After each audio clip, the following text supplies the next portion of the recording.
you so much. And thank you, Mark, for starting the recording. So, colleagues, good morning. How is everyone today?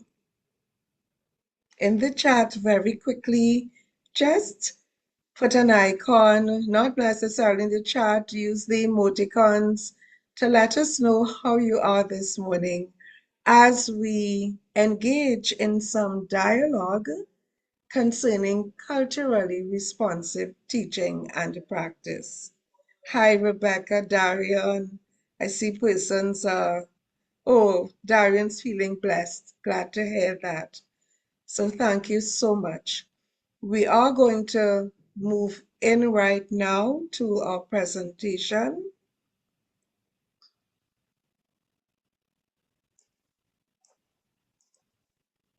But before we do anything else,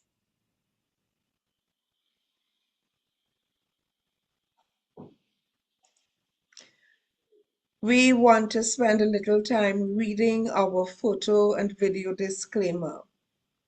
By entering the webinar this morning, you consent to interviews, photography, audio recording, video recording. You can just skim it through. In other words, we are recording the session, and by your attending the webinar, we assume that you are perfectly okay with the recording that takes place.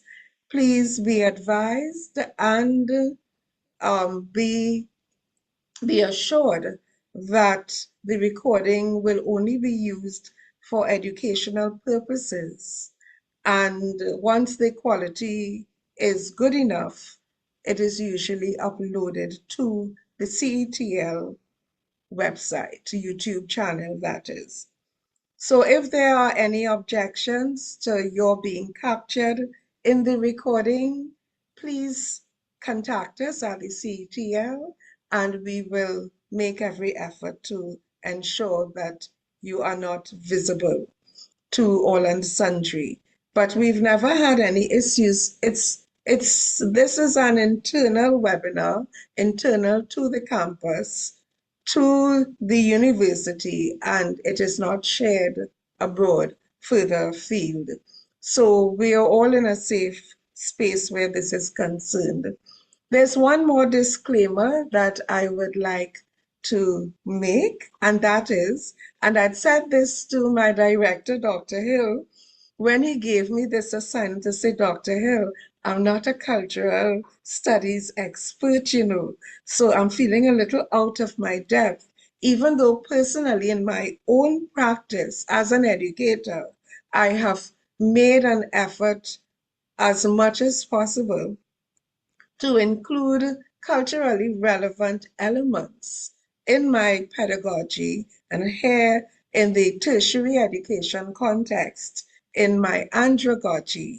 I don't think I always manage to do it, but I just wanted to let everyone know that I am not a cultural studies expert.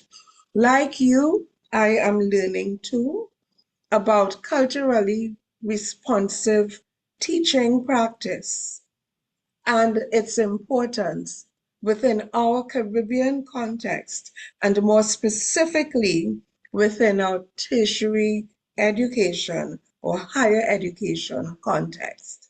So it's important to note this. Before we move any further, I beg your indulgence, please. Usually I try to keep videos in the webinars to a minimum of 1 to 3 minutes.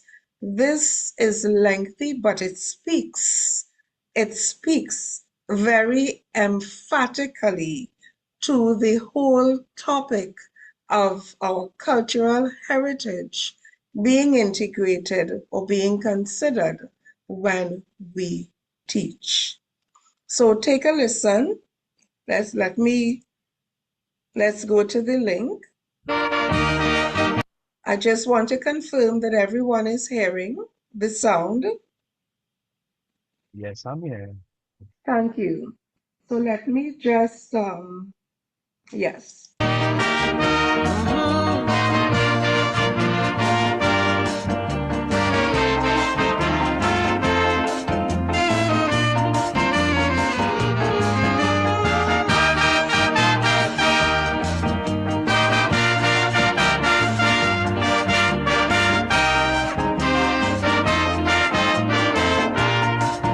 This is Caribbean vibes.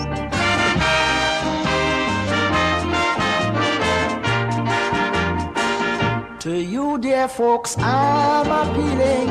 It's time we do some stock taking. Outside values we are pushing, while ours deteriorating. It looks as though we are rushing up so from where we came. Foreign culture ranks way above, and our own we are not proud of. Oh yes, for in Hilton Hotel and Queen's Park, you can't get Seamoss no more be back. New York have so much hamburger, yet they serve tourists the same thing here, making our dishes look inferior. Double Jalta, La Cucella, Hilton, I accuse you of painting a false image. Serve local porridge for your degrading or cultural heritage.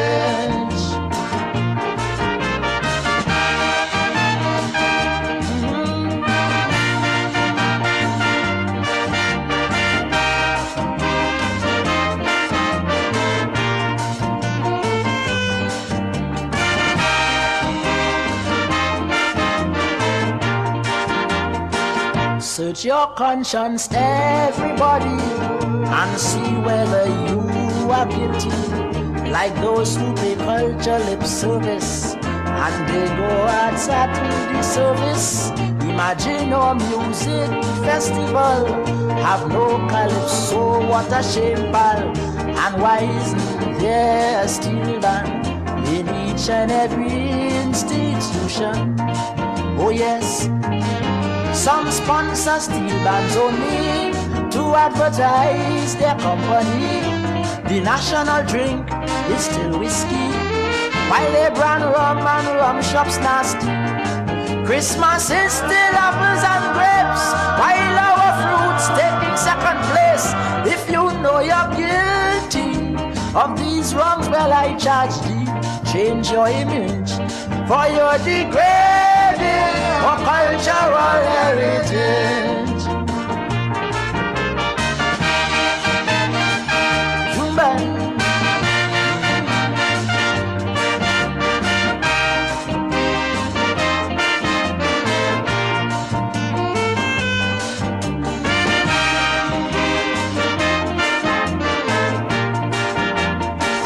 When they close our own Woodford Square, or teach about Sir Francis Drake, putting whiskey in front of we bed. All these things debase our culture. Some still laugh at the Indian man when he sings kaiso or beat pan. Some still turn off our radio when they hear an Indian song or so. Oh yes, record producers must now start producing more of our local art. Why should our radio stations give us half our local programs? They must play our music all day and give soul the half hour. I say, you two radio stations abusing your privilege. That's the message. You're degrading our cultural heritage. This is Caribbean.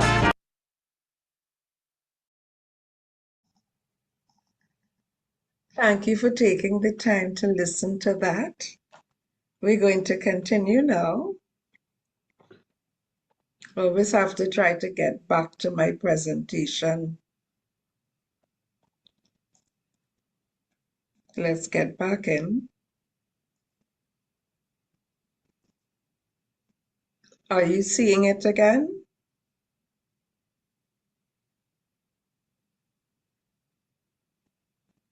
No, it's not. It's not up. Chuck, that's it still up. Okay, let me just get rid of this and get back to the presentation. Right.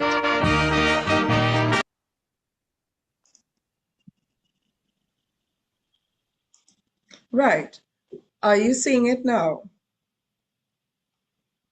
Yes. All right, good. Thank you. So let's chat a little What do you think about the ideas presented by the Calypsonian, our very own Professor Emeritus Hollis Liverpool, also known as the Mighty Chalkers? Let's take a minute. You can unmute your mic, raise your hand, and let's just take a quick minute to get your response to the ideas that he has put forward through this particular art form. Who will go first? What came to your mind as you listened? What did you think about what the argument that he put forward through this cultural art form? Yes, Patricia, please go ahead. Thank you. Hi, good morning. Good I morning. was impressed with the part with apples and grapes because that's how I grew up for Christmas time, where it wouldn't be a good Christmas unless we have apples and grapes, but maybe we needed some other local things, or local fruits to show that we were culturally sensitive and aware of what we have. So I was happy to hear that part in the song. Thank you so much for sharing that. I can identify with you as well. As children, we looked forward to apples and grapes every end of the year. Yes, I am seeing Earl Brown. Hi, Yeah, Earl. yeah. Around the late 1980s, there was a ban on apple and grapes, and therefore my son, who was born in 1983, up to this day, 1986, up to this day, he has no, well, he doesn't really eat apples and grapes because during that period of time, it wasn't available. So it shows you how we are sensitized by the marketing and the promotions that are done. And so, all the KFCs of this world. Another point I want to make is that at one time, my first job after I left campus was as a medical representative. And I remember going to Tobago, and for years, a lot of the fast food places were trying to get their brands into Tobago, and they couldn't. And I was able to buy food when I bought, and one of the reasons was how Tobago defined what a food box should look like, and they found that the lack of balance and so on, and therefore I could buy a meal and it could last me for the entire day. It's with lunch or brunch and breakfast, brunch and dinner. So it goes to show you that really and truly a lot of the commerce and or consumerism, they're a double-edged sword because a lot of what is being promoted is a lot of consumerism, unnecessary things that we are purchasing and eating. I was listening to this one, somebody talking about the amount of amputations in trying to be we call it NCDs. A lot of it is not really helping us. So it's really a serious situation that's going on. Thank you And so much for yeah. sharing that. Both of you shared some very important points that came to your mind as you listened to the Mighty Chalkers.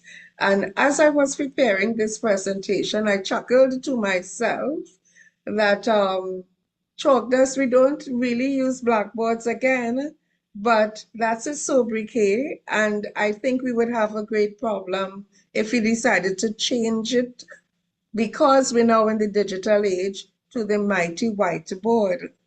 That's a very corny joke. Um, you are off camera, so I cannot see your expressions. But I thought it's interesting, and I think the name too signals to us the period of time in which he was penning these thought-provoking cultural expressions for us. So thank you, both of you. Well, thanks, Earl, very much for laughing at my stale corny joke. Okay, so let's move on. Thank you for sharing your thoughts. So, the focus today is on culturally responsive teaching practice. Culturally responsive teaching in the Caribbean context in particular. But I would like to say that even though we are emphasizing and focusing primarily on the Caribbean context and of higher education within the Caribbean context, we acknowledge the reality, the fact that our colleagues, some of our colleagues come from regions outside of the Caribbean space. We acknowledge you, we value you, and at a point later on in the webinar, when you engage in some practical activities, you will have opportunity as well to share out of your personal fund of cultural knowledge, and that will enrich us all. So we are not sidelining you. We are remaining true to what we promised would be delivered, but that does not mean to say that we are not aware of the overarching global reality. And as equally important as our cultural tradition and heritage is your own, even if you are not from the Caribbean. So we're not saying that one is better than the other. We are saying that we need to appreciate and to strategically use what we have to enhance teaching and learning. So we're honoring heritage for the purpose of empowering our futures. That is our hope, inspiring growth, and fostering community. So these are the session outcomes that you would have seen when you registered for this webinar. During today's session, we are going to look at a definition of culturally responsive teaching with particular reference to the Caribbean higher education context. We'll also be identifying some key elements of Caribbean culture.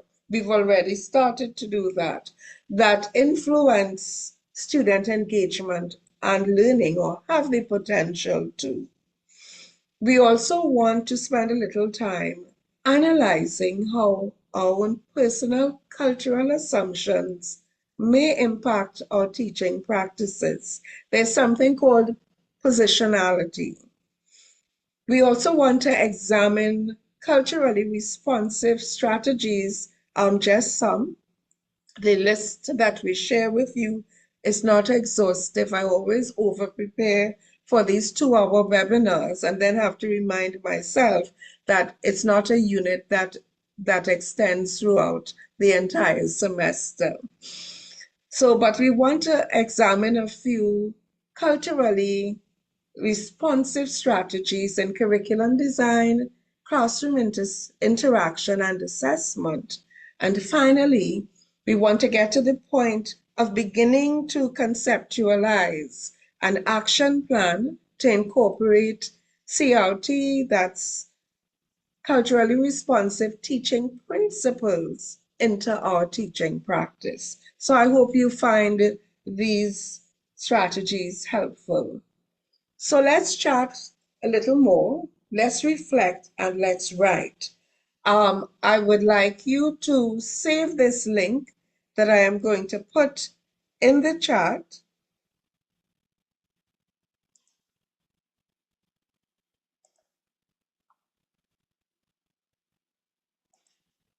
Right, I'm going to put this in the chat, this link, and I would like you, please, to visit this Google Doc.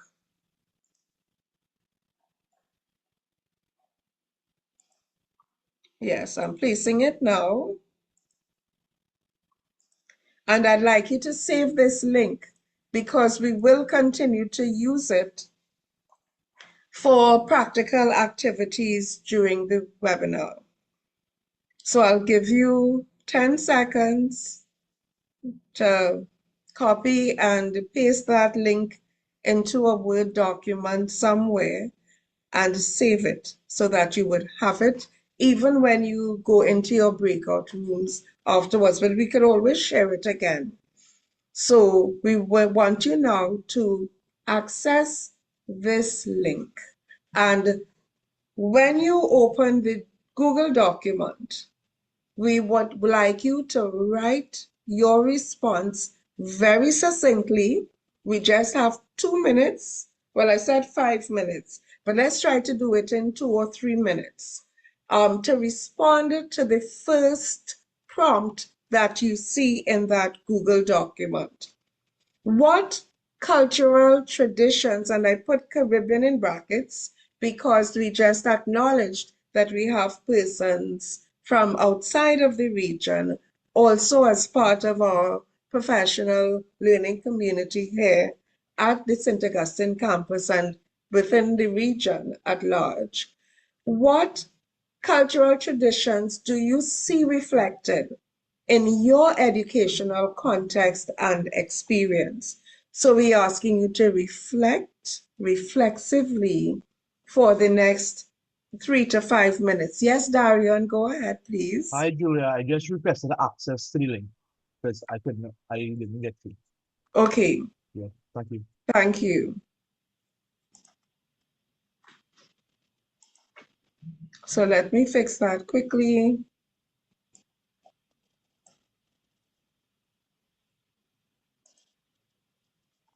I had enabled edit directly.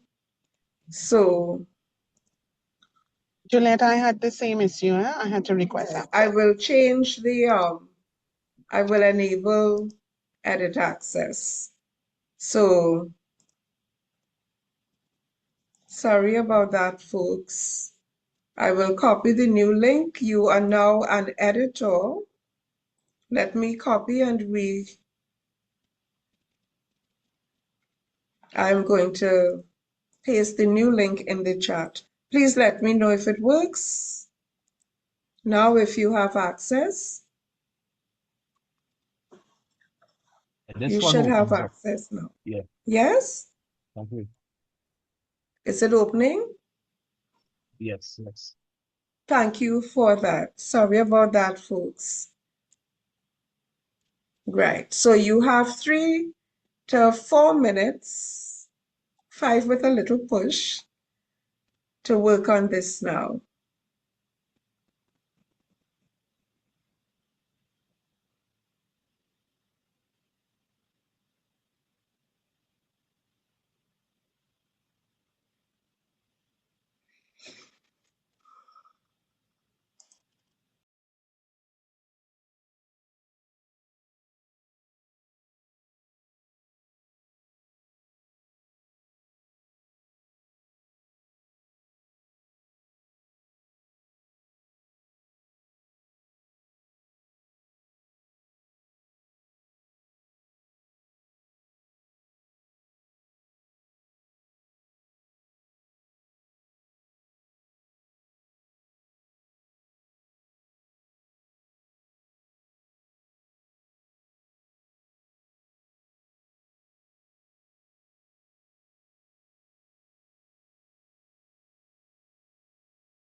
You have 2 minutes again. Everyone writing simultaneously.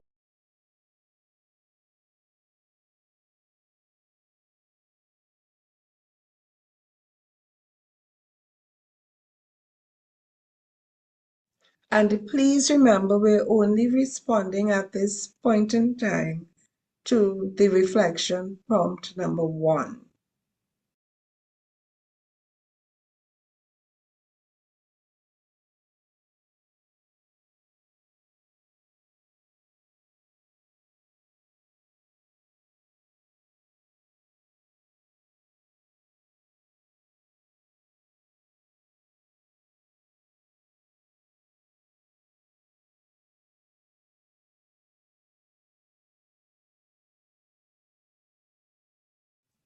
One more minute.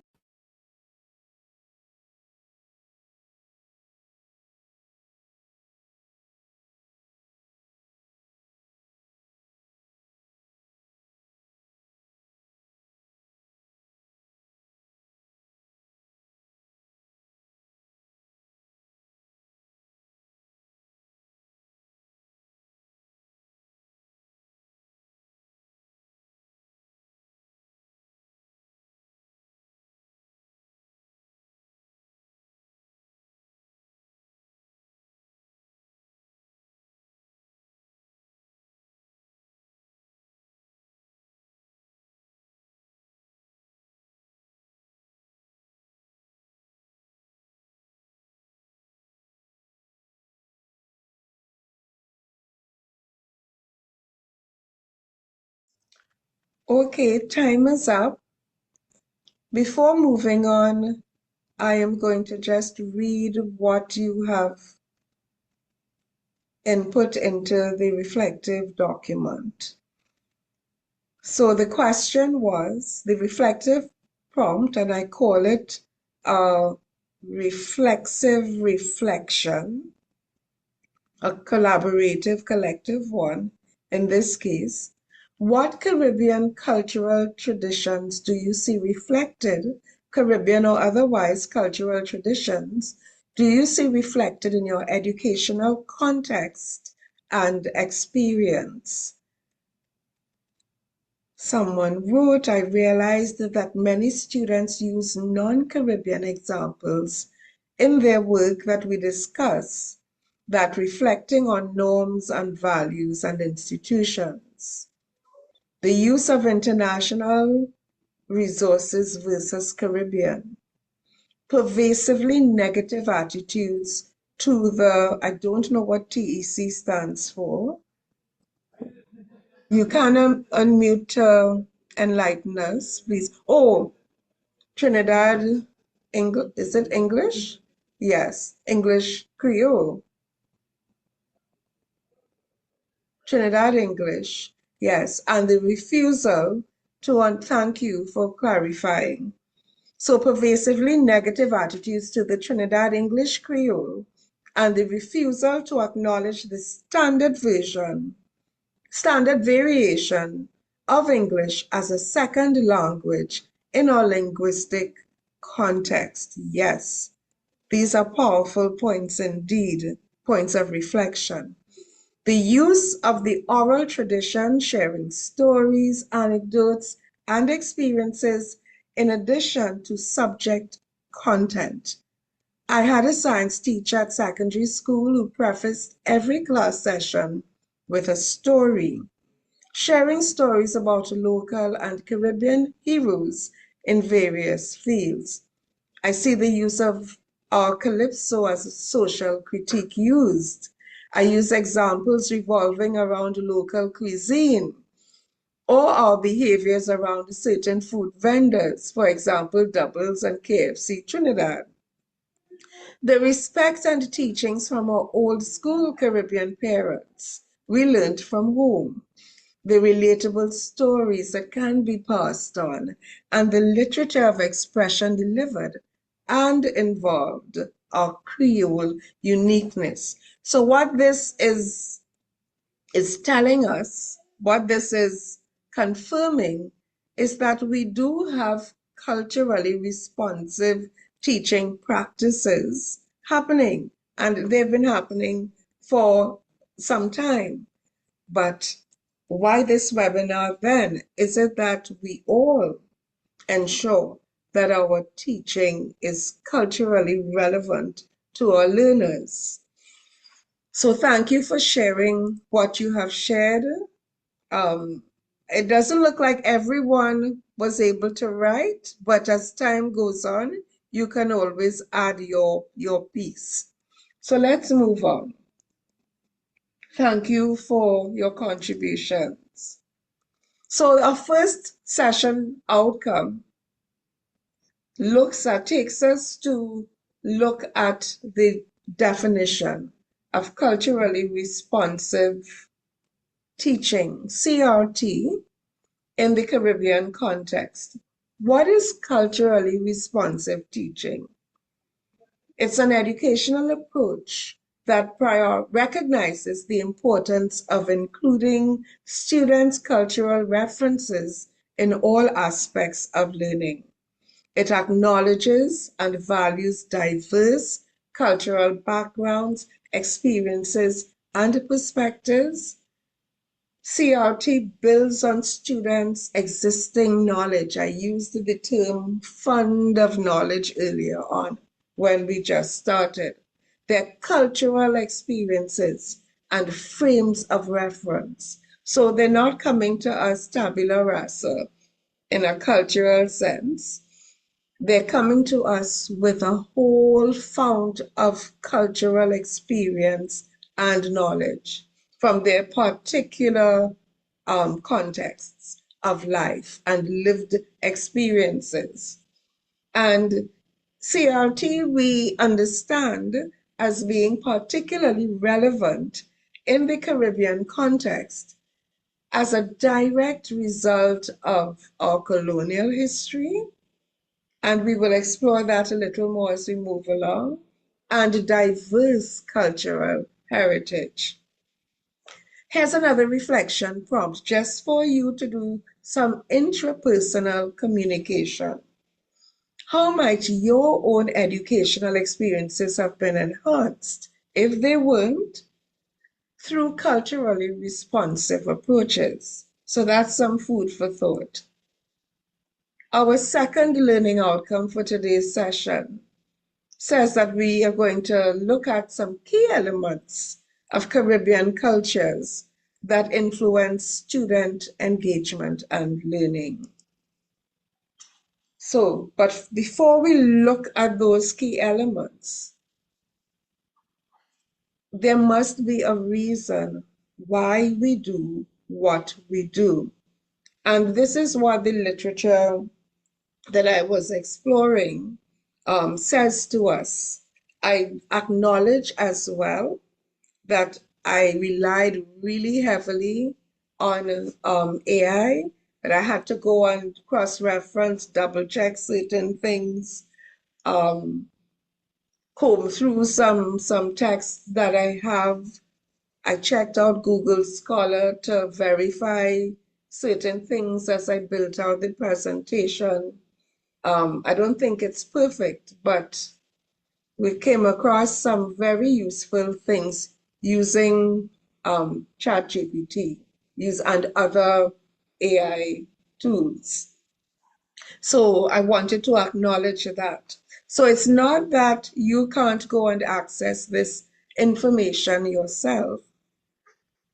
It is simply that collectively and collaboratively, we are able to engage in critical dialogue within this webinar space for this little time that we have. So why does CRT matter within our Caribbean higher education context? It addresses colonial legacy in education systems. I know the discussion on this could go on for days and weeks and years.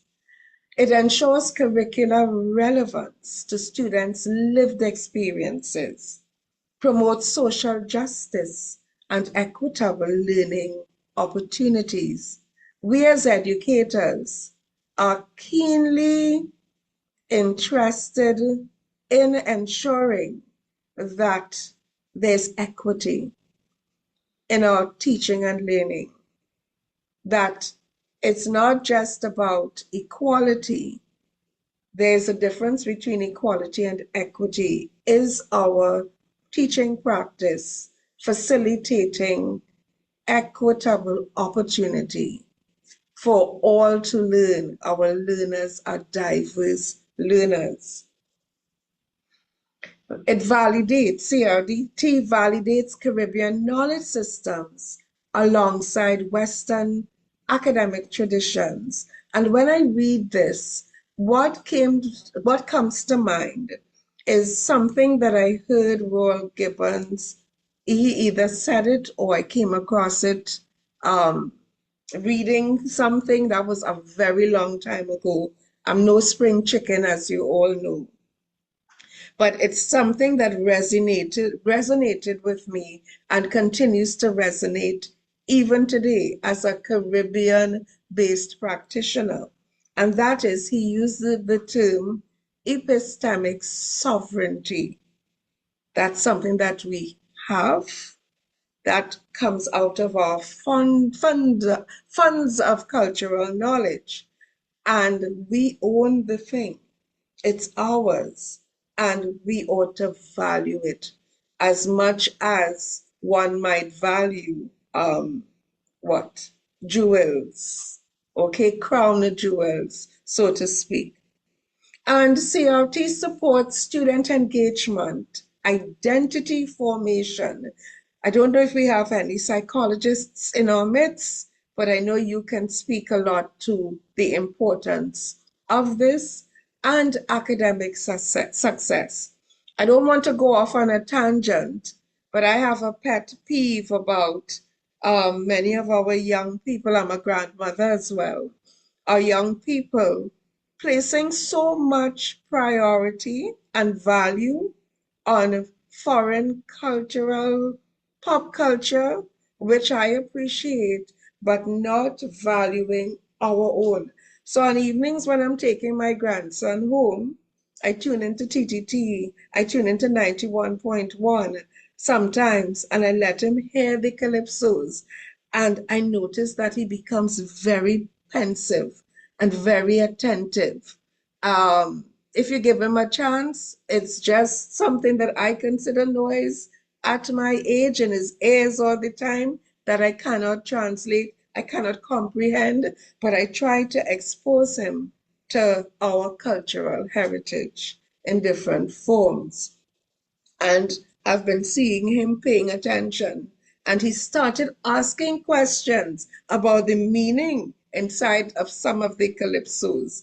So I'm hoping that I'm making some inroads because we're competing with social media, with digital gadgets, where youth and young adults even, maybe even some old, more mature persons are concerned. It's about valuing our epistemic sovereignty, to quote Royal Gibbons. That's not my idea. I attribute to him. Let's look at another prompt. You're thinking quietly, very quickly. Thought is much faster than speech. In what ways might traditional teaching approaches unintentionally privilege certain cultural perspectives? I repeat that. In what ways might traditional teaching approaches unintentionally privilege certain cultural perspectives? And one might ask the question, should one or any be privileged above the other? That's a rhetorical question that I pose. I think we'd all agree on the answer. We want now to very quickly look at some theoretical foundations of culturally responsive teaching practice. And I'm moving fairly quickly because I want to allocate ample time. That has been a lament when we get feedback from our webinars, didn't have enough time in the breakout rooms, didn't have enough time with the group activity or the practical activities. And to me, that is where the crux of everything lies, the ability to be able to transfer knowledge and to make it applicable in a very pragmatic way.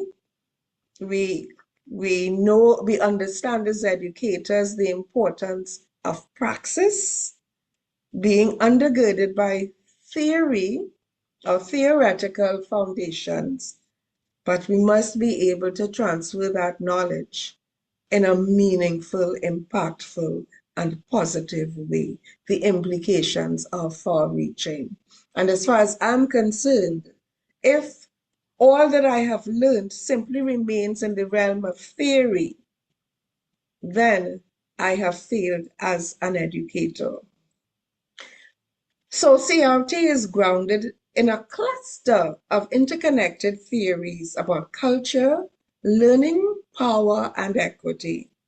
Together, these theories argue that effective teaching must recognize the cultural identities of learners and respond in ways that support agency, relevance, and academic success, especially for marginalized groups. We hear about culture wars in the US, for example, that cost the education system there millions of dollars, people protesting. Just some food for thought. So we'll go through these very quickly. What I learned is that multicultural education theory and scholarship argues that all students learn better when curriculum, pedagogy, and assessment reflect diverse cultures and experiences. Now, if we are going to simply present the case as educators that, when you're doing DPED, you're doing any teacher education course in pedagogy or andragogy, you are always advised that it's important to know your learner. Knowing our learners' characteristics are a key component of being able to reach our students, being able to tap into the affective domain, not just the cognitive, not just the psychomotor, the affective. Because once we hook their hearts, their minds will engage more.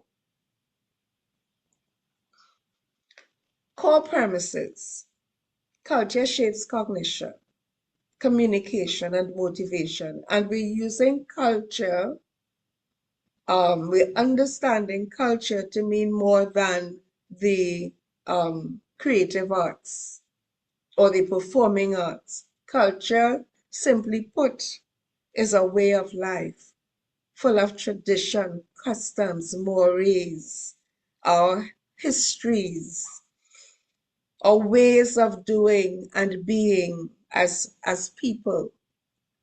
Schools often privilege dominant cultural norms, for example, Eurocentric knowledge. We'll all agree that as Caribbean people, that we, especially as older ones, Earl could identify with me. I'm sure Dr. Hill can identify with me. I don't know if Mr. Garcia can identify with me, but we older ones, I know Yvonne can identify with me. We're still younger, but we've had experience of traditional forms of teaching that tended to be colonial in approach. And it's staying here that schools often privilege dominant cultural norms. Equity requires inclusive curricula and culturally linked pedagogies. I left out standardized English. I was brought up to speak quote unquote proper English.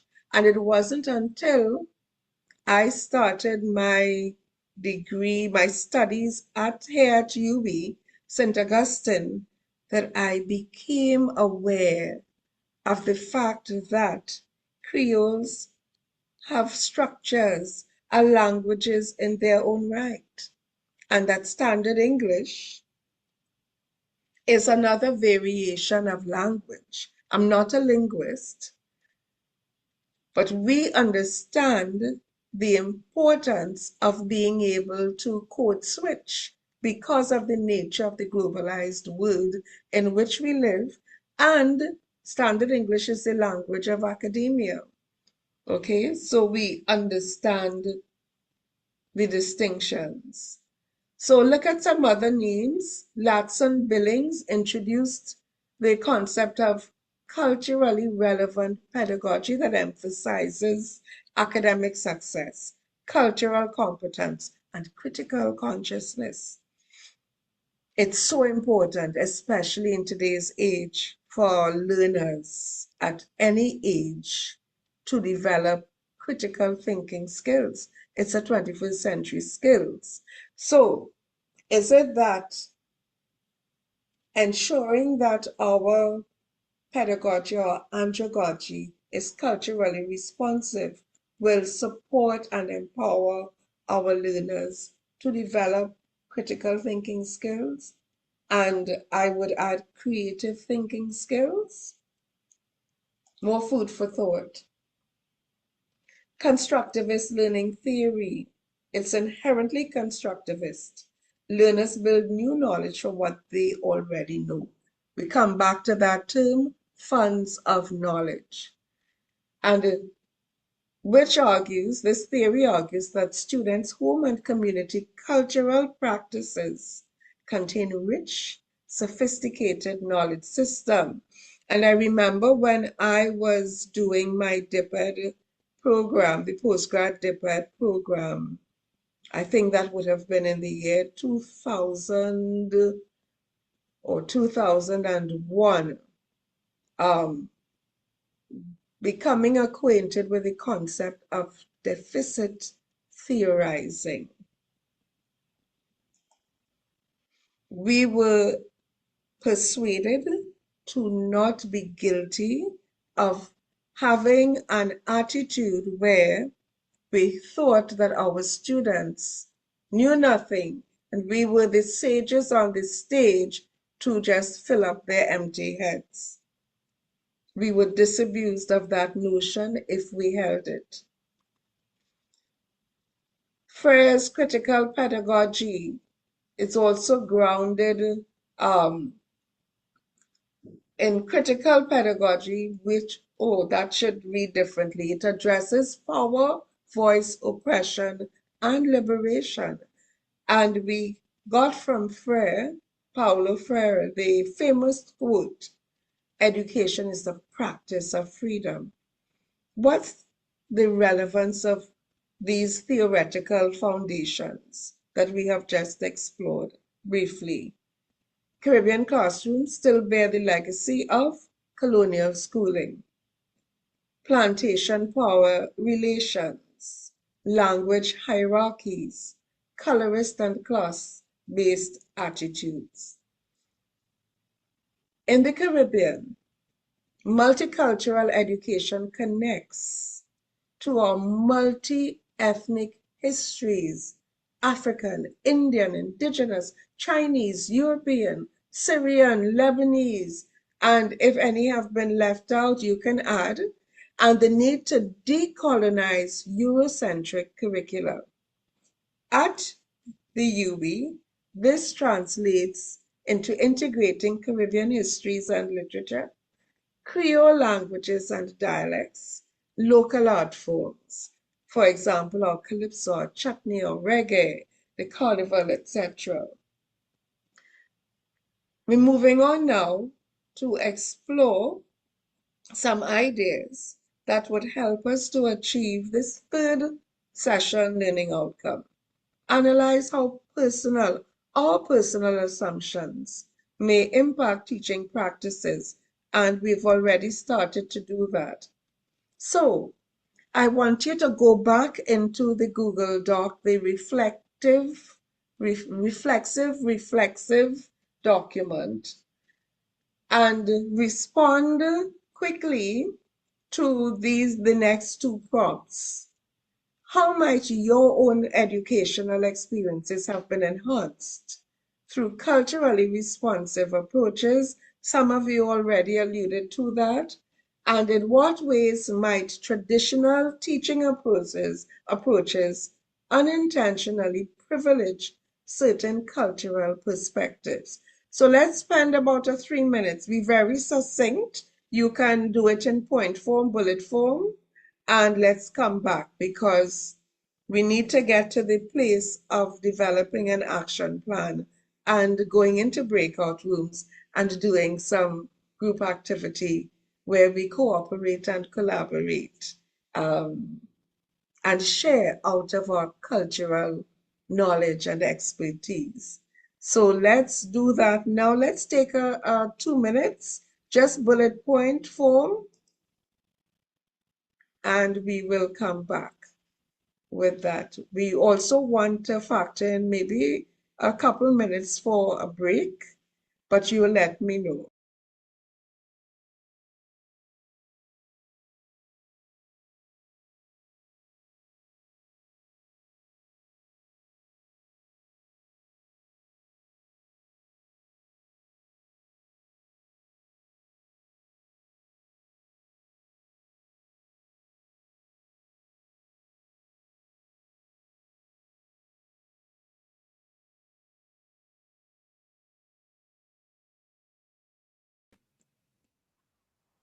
Let's continue.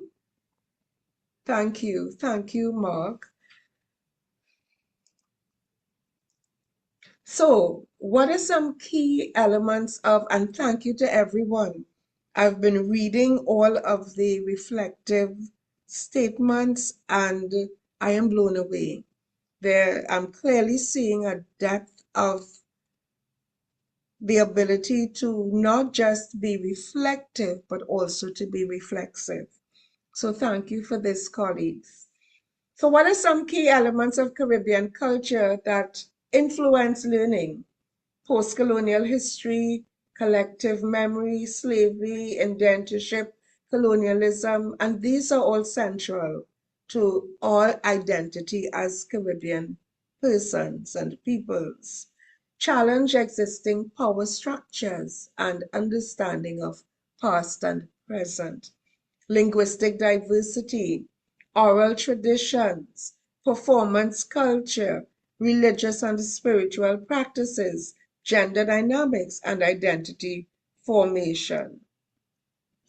Here are some names of our Caribbean scholars who speak to the importance of culturally responsive education. So we have Lauren Bristol, Sir Hilary Beckles, Sylvia Winter. CRT operationalizes decolonization by centering Caribbean scholarship.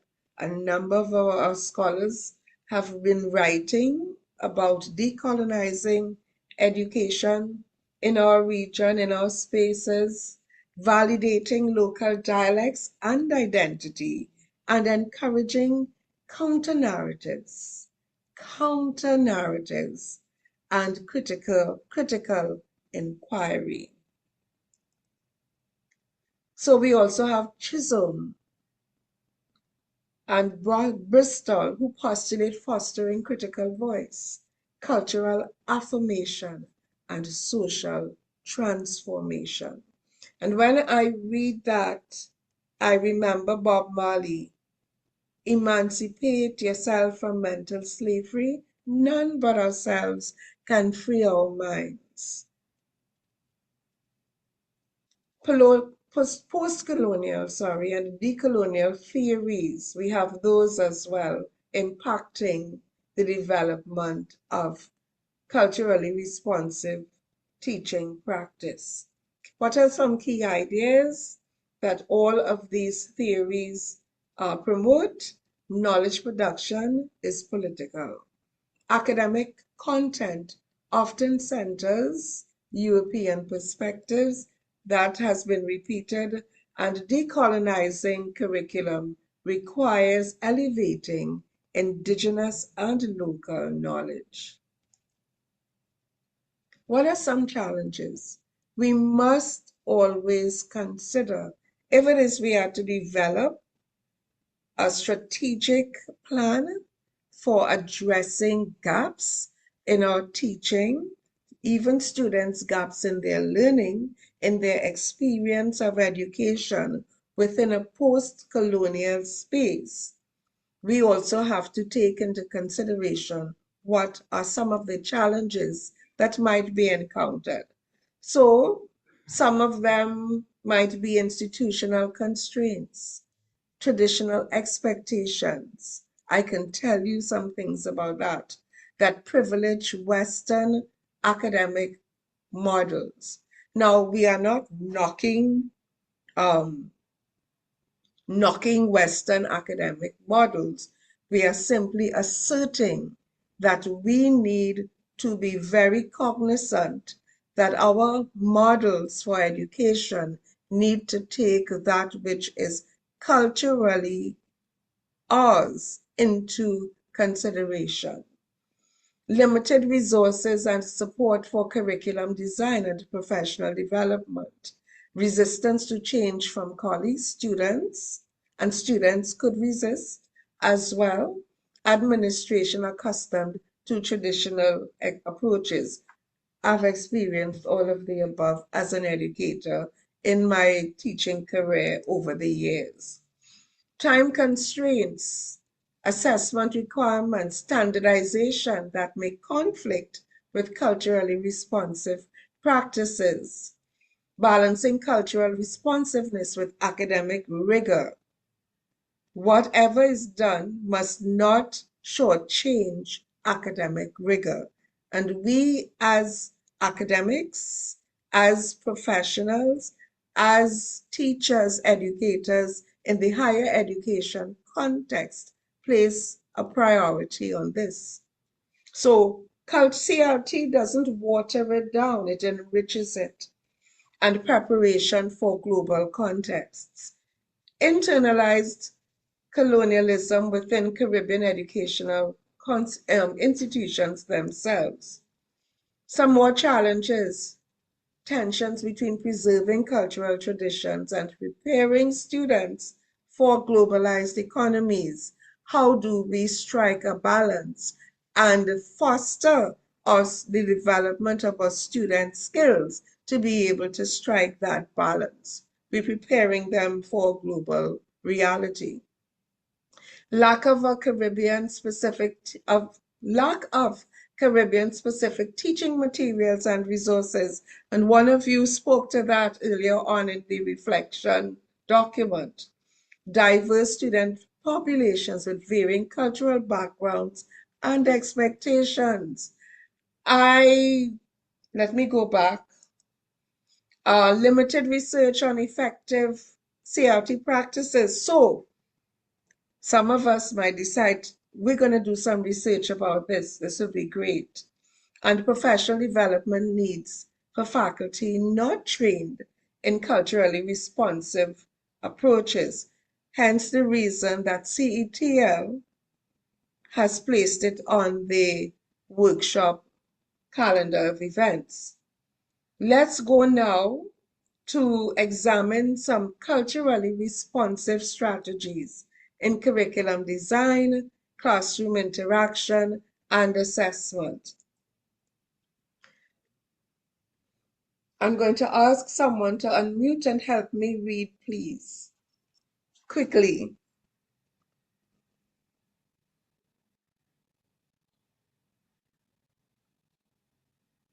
Some brave soul. Shall I read from the first bullet? Yes, Simon, thank you. Right. So CRT strategies, curriculum design. We want to include diverse Caribbean authors, perspectives, and knowledge systems. Also connect context to local contexts and lived experiences.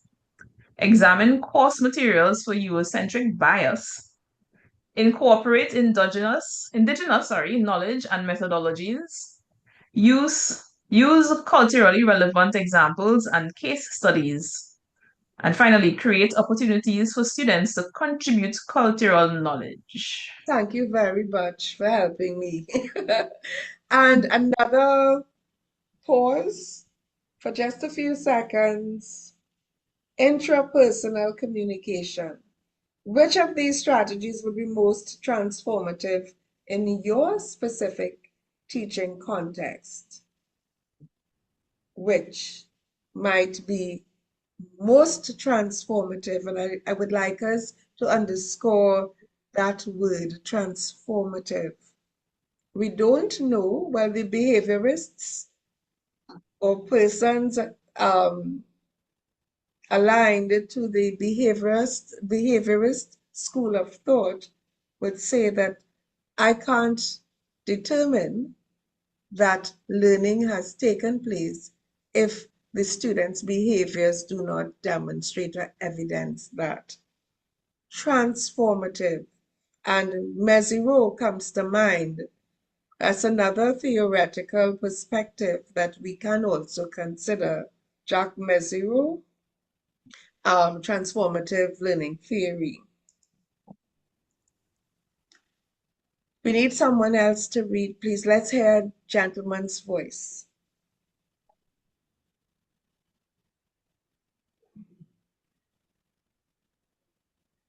Okay, I'll read if Thanks, possible.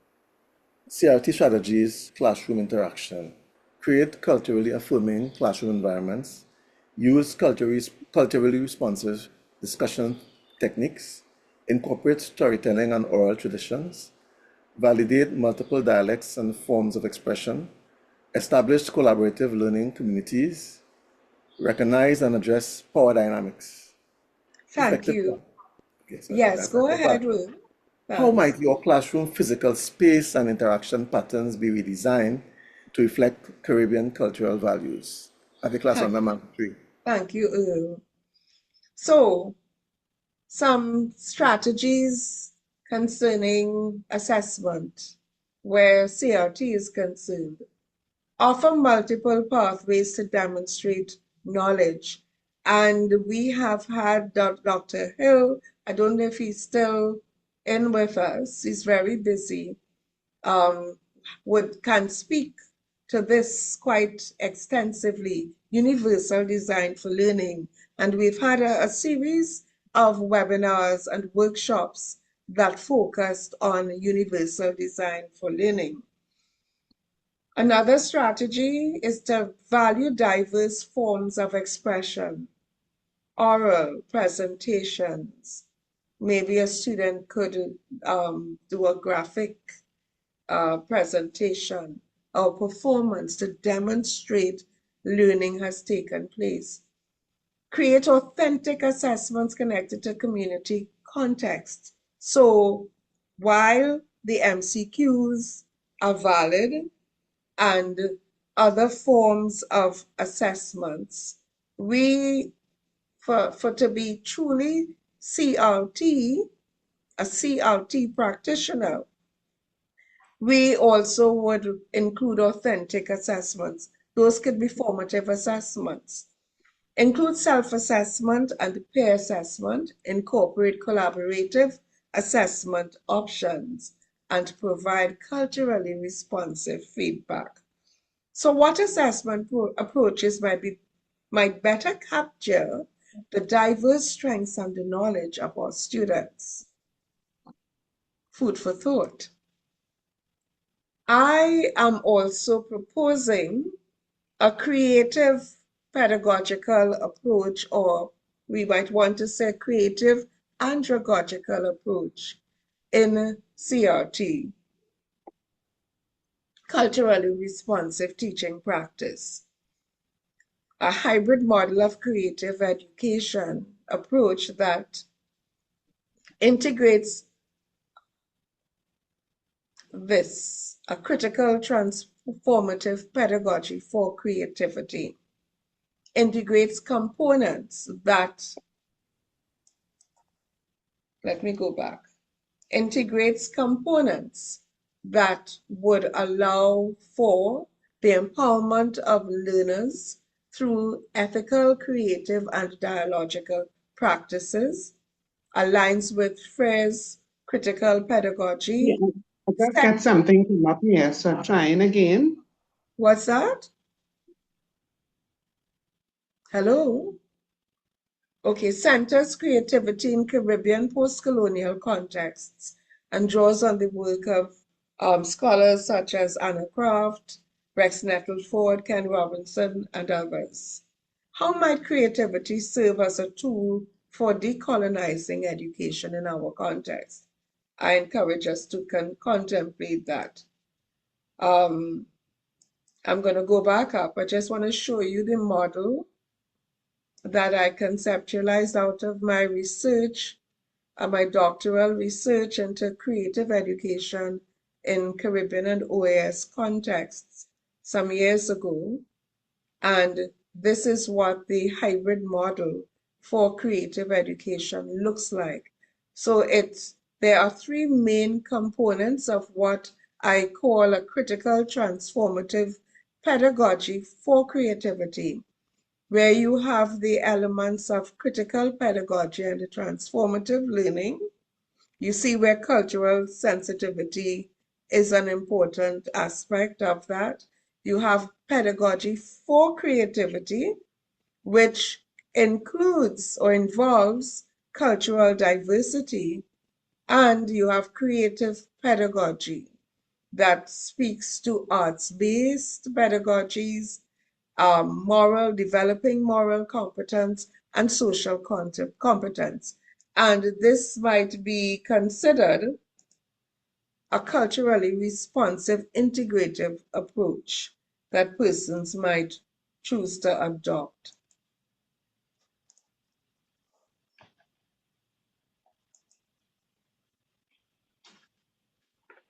No.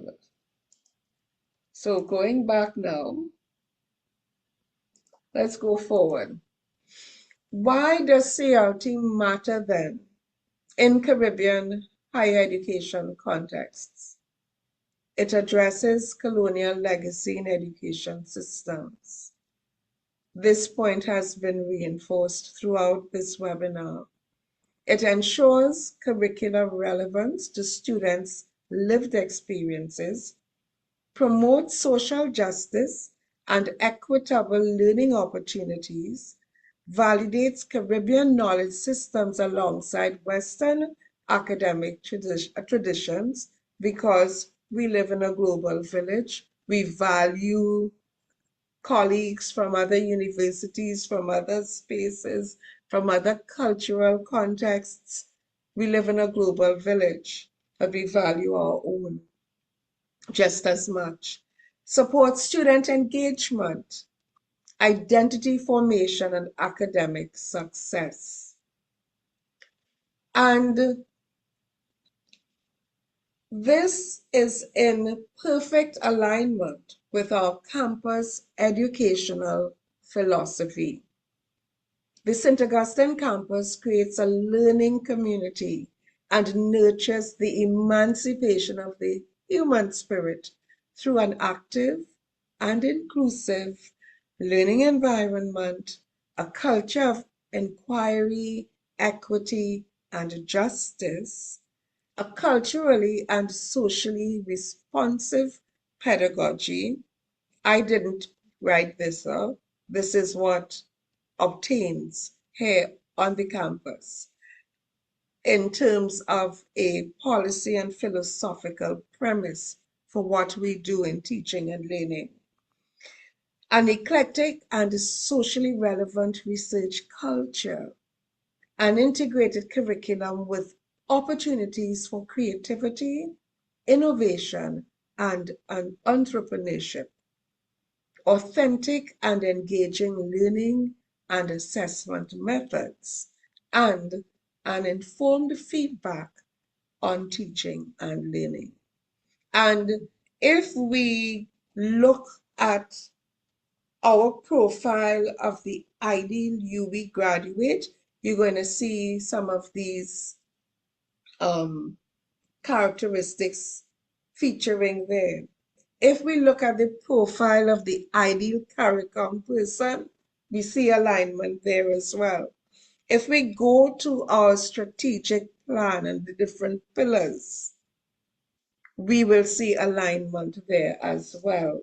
So CRT has its place and is very relevant and is a part of our very raison d'etre, so to speak. So our final session outcome encourages us to begin conceptualizing an action plan to incorporate CRT principles into our teaching practice in a consistent, sustainable manner. So let's look at some components of an effective action plan. Identify current dominant practices, develop a vision for culturally responsive change, outline concrete actions with a timeline. Timelines are important and very useful. Identify resources and potential barriers. We looked at some of the challenges a little while ago. Determine indicators of success and create reflection and adjustment plan, because no plan is set in stone. As circumstances change, our world is characterized by tremendous flux. We adapt. Adaptability, I believe, is another 21st century skill. So I'm going to put us now into breakout rooms. We have, let me see, 5, I think I will do 3 breakout rooms, okay? And you have, let me see, you have 15 minutes to collaborate inside of your breakout rooms. You are going back to the form online, the Google document online, where you have a template for the action plan, a CRT action plan. It's generic. So don't worry, just put your collective ideas together and come up with a generic plan. It does not have to be discipline specific. If you choose to do that, you have the autonomy so to do, but it need not be. Just a generic plan will do for the purpose of the activity. And you will see a further instruction to guide you towards creating a group presentation, so that each group will then come back and present for 3 minutes each. And that brings our curtain down on today's webinar. So get back into the Google Doc and you have, let me see, it's 11:24. Let's say you have 15 minutes. That will take us to about 22:12. And inside of that, take a water break or bathroom break if you need to, and you will find the instructions in the Google Doc. So let's work on that now for the next, let's say 10 to 12 minutes, and inside of that, you take your water and bathroom break. Colleagues? Yes, thank you. So colleagues, some people dropped off. We had 22, 24. Some people had to step away, unfortunately, but we're near the end.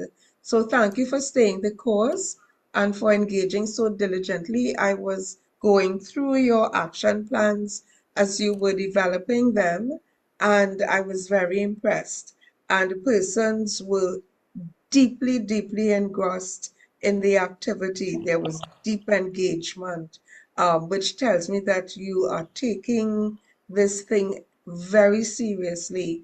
And I know that a number of you, if not all, are already practicing culturally relevant pedagogy, culturally responsive teaching practice. So that it has really been very encouraging to see the deep level of engagement. And I say thank you. Thank you. Thank you for your commitment and for your cooperation. So we want to have our 1 minute creative cultural summaries of today's session, the key ideas raised and shared. So who is going first? Do we have group one first? Okay, Rebecca, great. Do you need us to give you sharing privilege? No, thank you. It's a short poem that we came up with.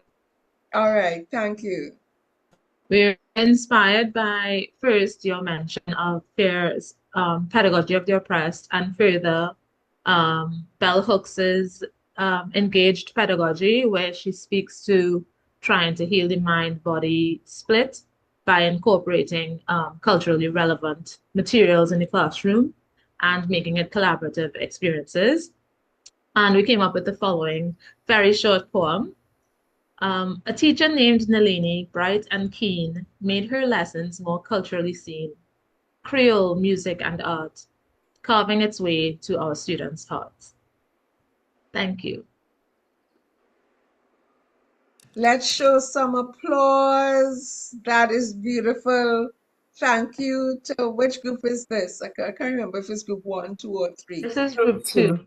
Group 2, thank you so very much. Lovely. And you see all the applause, the thumbs up.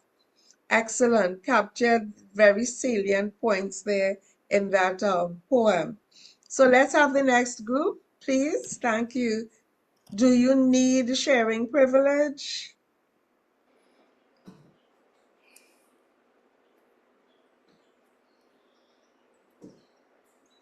Is it group 1 or group 3 to share now? Well, I could share now if you're ready. Okay, do you need to share your screen? No, I'll just Okay, and I hope you all have put this down in the Google Doc for us to capture. well, I'll put it after. Excuse my tea. I wear not tea, right? I don't wear no fancy clothes like That's that. all right. You are clad. Right. Padabadam, padam, padabam. Padabadam, padam, padabam. Padabadam, padam, padabam. Padam, padam, padam, padam, padam. We want to share with you very clearly the work that we discuss in our own group 3.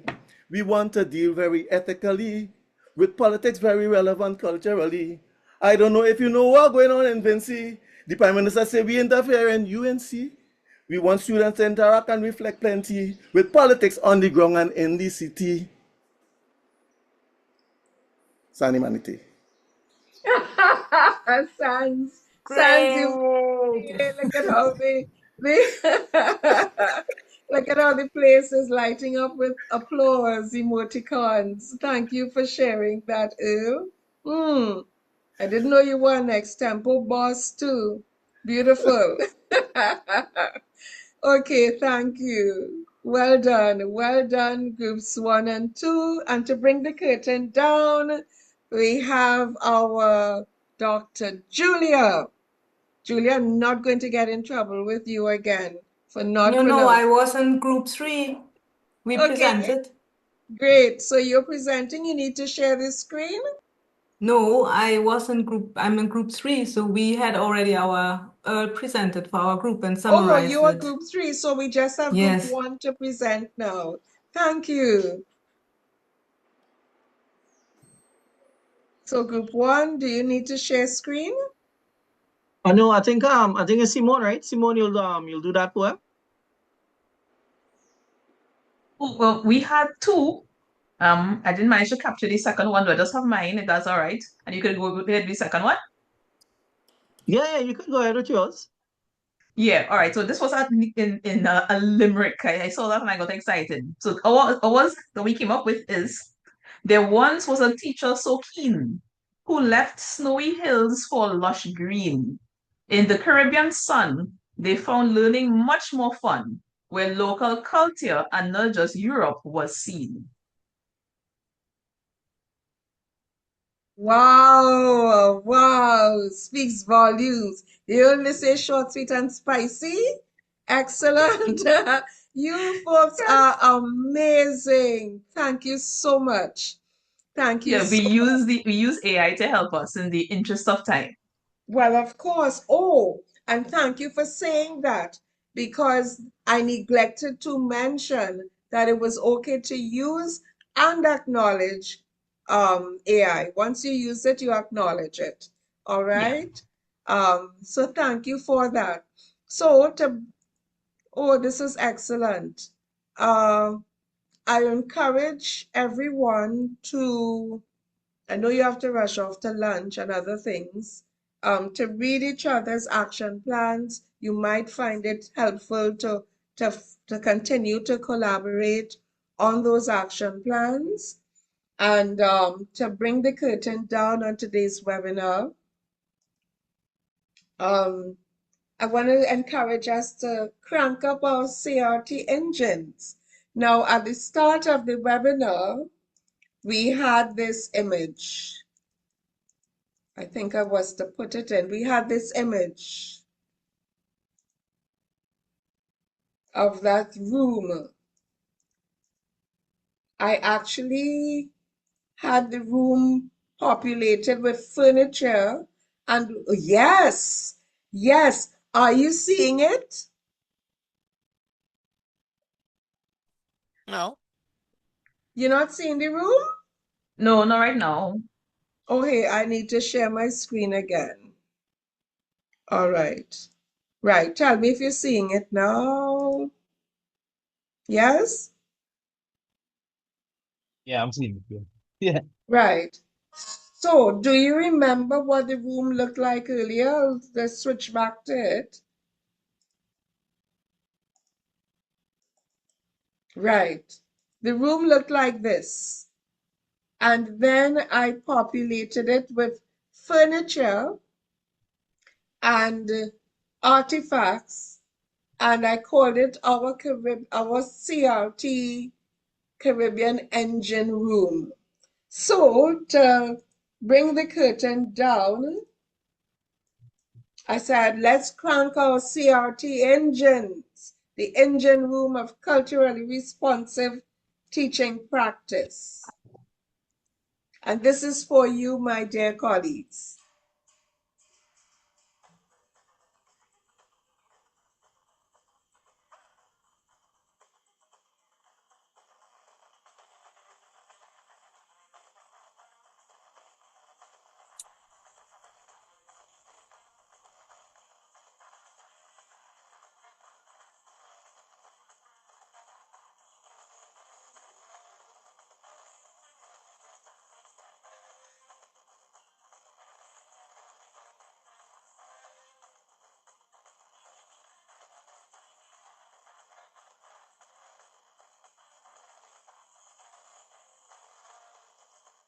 So we'll be doing some seriously academic, rigorous, culturally relevant teaching practice partying in our CRT Caribbean engine room.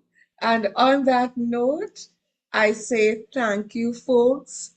Here are all of our social media links for you to note. And I just say thank you so much. Please complete the evaluation forms that you will get at a subsequent point in time. Mr. Garcia, Mark, and Javed, one of them shared the link to the YouTube channel. And your exit ticket is to write a word or brief phrase on your takeaway from today's session. So thank you so much. I really enjoyed working along with you today. And yeah, write it in the chat first for me to capture, please. And we look forward to your more extensive feedback on those evaluation forms. So enjoy the rest of this semester and stay safe. And thank you so much, so very much for taking the time to be here with us again. Dr. Jones, the song is in the chat, right? I put our Yes, song in the please, chat. in the chat. It's in the Thank chat. The you. song is in the chat, yes. Yes. Yeah. The key takeaway and how the webinar made you feel. Made me feel constructive. I wrote a song. Yes.